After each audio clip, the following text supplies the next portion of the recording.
Quer duplicar o valor da sua assinatura? Agora assinar o Observador dá acesso a todos os conteúdos e benefícios e ainda há uma anuidade ACP Bronze grátis.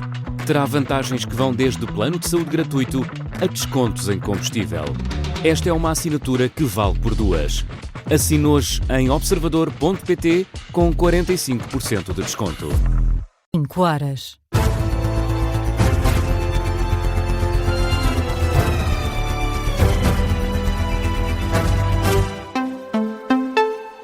As notícias com Beatriz Félix. Bom dia, vamos às notícias na Rádio Observador e a começar pela atualidade internacional. A Tailândia lançou um ataque aéreo na fronteira com o Camboja. O exército tailandês diz que esta nova ofensiva surge depois da morte de um soldado por tiros supostamente vindos do lado do Camboja, num quadro de reacendimento dos confrontos armados entre estes dois países, em que houve também mais 4 militares feridos a registar. Em comunicado, as Forças Armadas tailandesas confirmaram as operações aéreas e esclarecem que se trata de uma resposta às operações militares do adversário. Bangkok garante que atacou apenas infraestruturas militares, depósitos de armas, centros de comando e rotas de apoio ao combate, todas associadas a atividades consideradas como ameaça à segurança nacional tailandesa. Há também relatórios militares que dão conta de numerosos confrontos nas últimas 24 horas em vários pontos dos quase 820 quilómetros que compõem a fronteira entre os dois países e onde ambos os governos já começaram a retirar civis e a mobilizar pessoal, também material de defesa. O Camboja confirma a existência destes ataques, volta a acusar a Tailândia de ser responsável por várias provocações nos últimos dias e garante mesmo assim que não retaliou. E na Síria começaram os festejos que assinalam um ano desde a queda do regime de Bashar al-Assad, festejos que se têm verificado nos últimos dias, mas que se intensificaram no dia em que se assinala um ano desde a queda deste regime. Em Damasco, a população saiu à rua para assinalar a esperança de reconstrução do país.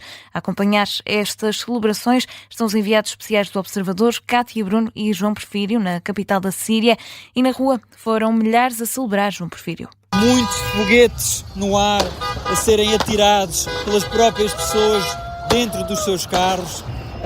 Todas as pessoas têm bandeiras na mão.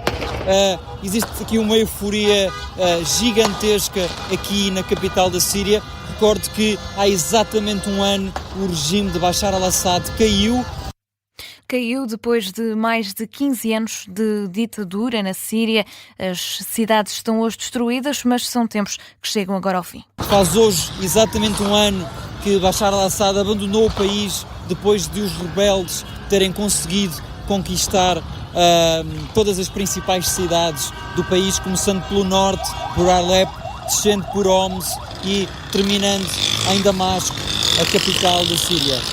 Esta festa já dura há 3 dias, mas hoje de uma forma bastante mais intensa do que nos dias anteriores, naturalmente, e prevê-se que estas celebrações durem toda a madrugada e toda a manhã, aliás, todo o dia de amanhã, que é dia 8 de dezembro.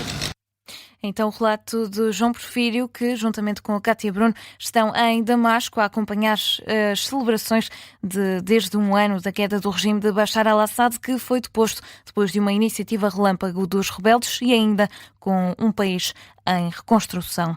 Falamos agora de presidenciais e recordamos o debate da última noite. Luís Marcos Mendes critica João Coutinho Figueiredo por ter feito acusações sem concretizar sobre pressões para o candidato liberal desistir da corrida. O candidato apoiado pelo PSD e CDS entrou ao ataque e pediu a João Coutinho Figueiredo para concretizar as acusações que fez de que teriam existido pressões para forçar o candidato apoiado pela Iniciativa Liberal a desistir e apelidou Coutinho Figueiredo de André Ventura envergonhado. Há 2 semanas eu fui vítima de um ataque pessoal muito feio e muito lamentável da parte de quem eu não imaginava, da parte de João Coutinho Figueiredo.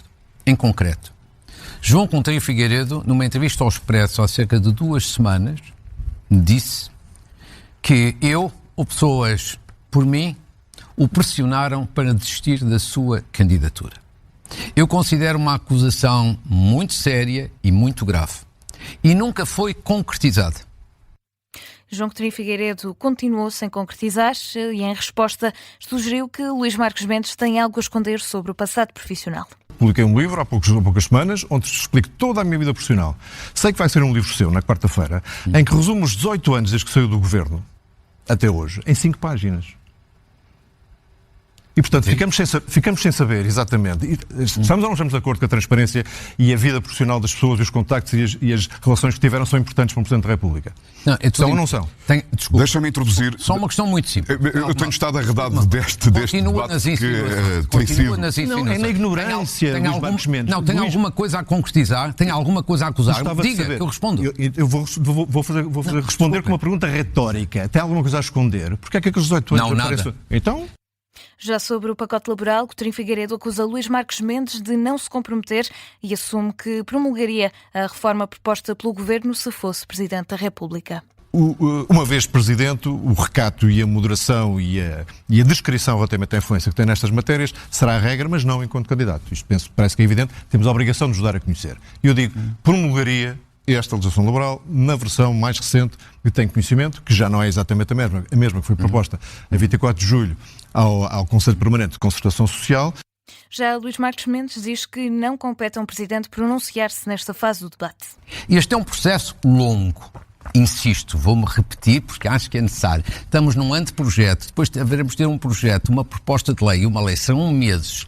O papel de um Presidente da República que se preze, que verdadeiramente acredita que vai ser eleito, só se pronuncia sobre, nesta matéria como em qualquer outra, eu disse o mesmo quanto à lei da nacionalidade, só me pronuncio com o texto final. E neste momento está longe de ter um texto final. Luís Marcos Mendes e João Coutinho Figueiredo foram os protagonistas do debate da última noite, transmitido pela TVI. Hoje há novo duelo no frente a frente. António Filipe, apoiado pelo PCP, e Jorge Pinto, o candidato apoiado pelo LIVRE. É um debate transmitido na RTP. Começa às 9 da noite. A revista britânica The Economist distinguiu Portugal como economia do ano 2025. Pelo 5º ano consecutivo foi feito um ranking dos 36 países mais ricos do mundo para encontrar a economia com melhor desempenho. Este ano Portugal ocupou o primeiro lugar, ultrapassou Espanha, a vencedora do ano passado. Em segundo lugar fica a Irlanda, seguida de Israel, que fecha assim o pódio. Nas piores posições aparecem sobretudo economias mais a norte da Europa, Estónia, Finlândia e Eslováquia.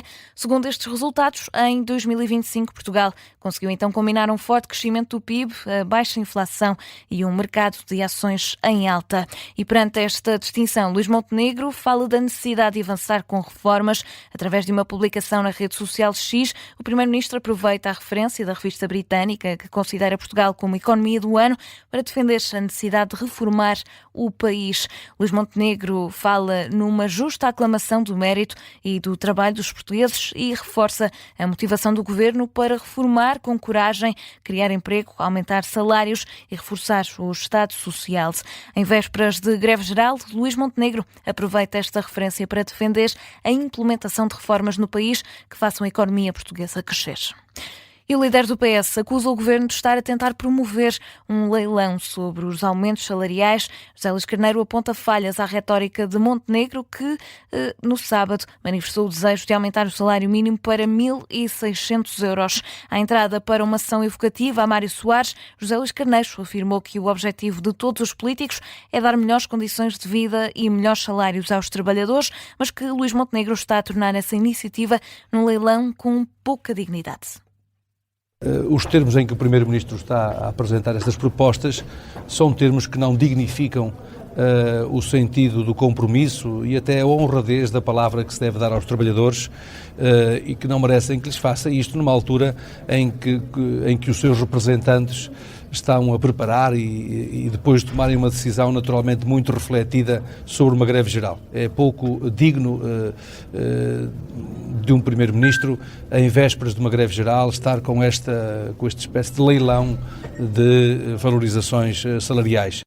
José Luís Carneiro falava aos jornalistas antes de marcar presença na ação evocativa a Mário Soares, que ontem faria 101 anos. O secretário-geral do PS afirma que os portugueses merecem um tratamento melhor por parte do Executivo. E a fechar, falamos do Futebol Clube do Porto, que ontem à noite venceu o Tondela por 2-0, um jogo que ficou resolvido em 2 minutos. O marcador foi inaugurado pelos Dragões, quando tinham passado já 48 minutos de jogo na segunda metade da partida, com gol de Samu, e no minuto seguinte William Gomes marca e sela o resultado final. Assim, o Porto aumenta a distância para o Sporting e para o Benfica, está a 5 pontos do segundo classificado e a 8 do terceiro. No final da partida, Francesco Farioli garantiu que a equipa não está preocupada com a tabela classificativa. There is nothing to manage. There is to accumulate points, win matches, looking forward, be focused in our path, and there's always no calculation.